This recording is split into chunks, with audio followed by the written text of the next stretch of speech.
Hello दोस्तों, आज हम सीखेंगे किसी भी परीक्षा में क्षेत्रमिति से पूछे जाने वाले महत्वपूर्ण प्रश्नों को हल कैसे करें सेकेंडों में। तो चलिए देखते हैं पहला प्रश्न। पहला प्रश्न है, एक बेलन की त्रिज्या 42 सेंटीमीटर है।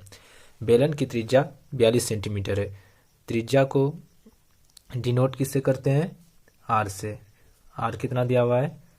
42 सेंटीमीटर। ठीक है। अब आगे प्रश्न में बोल रहा है कि यदि बेलन की ऊंचाई उसकी त्रिज्या की दोगुनी हो। ऊंचाई को किससे डिनोट करते हैं? ऊंचाई को h से डिनोट करते हैं। और क्या बोल रहा है? त्रिज्या की दोगुनी हो। त्रिज्या की दोगुनी यानी कि 2 इंटू आर। आर कितना दिया हुआ है? 42 सेंटीमीटर। तो 2 इंटू 42 कितना हो गया? 84 सेंटीमीटर, यानी कि 84 सेंटीमीटर ऊंचाई आ गया। अब बोल रहा है कि क्वेश्चन में कि बेलन का वक्र पृष्ठीय क्षेत्रफल क्या होगा। बेलन का वक्र पृष्ठीय क्षेत्रफल का सूत्र होता है 2πRh। बेलन का वक्र पृष्ठीय क्षेत्रफल का सूत्र क्या होता है? 2πRh। पाई का वैल्यू क्या होगा? 22/7। त्रिज्या कितना दिया हुआ है? 42 सेंटीमीटर। ऊंचाई कितना आया? 84। अब इसको कटाएंगे 7 से। 84 12 बार में कट गया।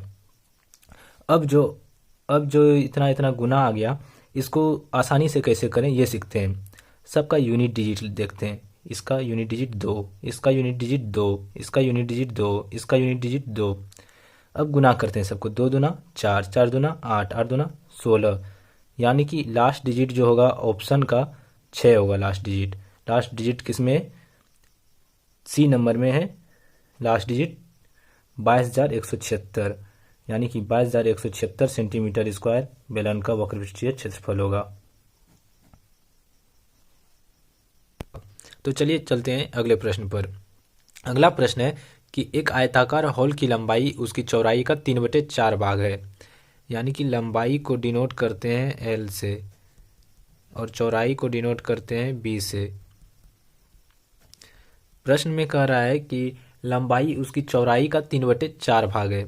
लंबाई एल जो है चौड़ाई का 3/4 भाग है, यानी कि 3L = 4B है।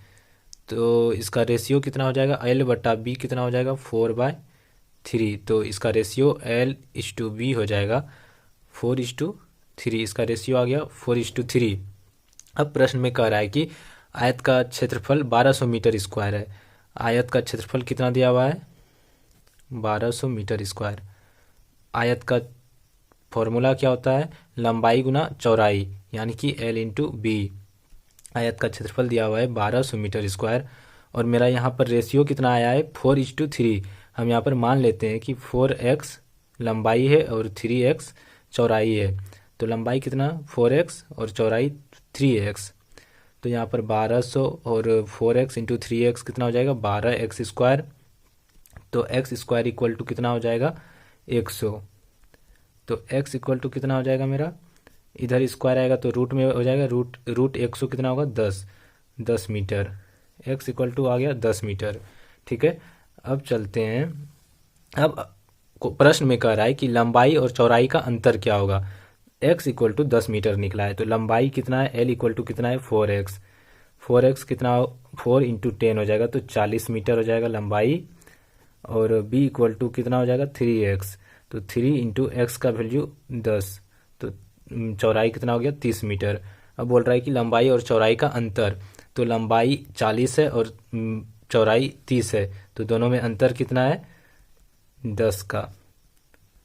तो 10 मीटर हो गया मेरा आंसर।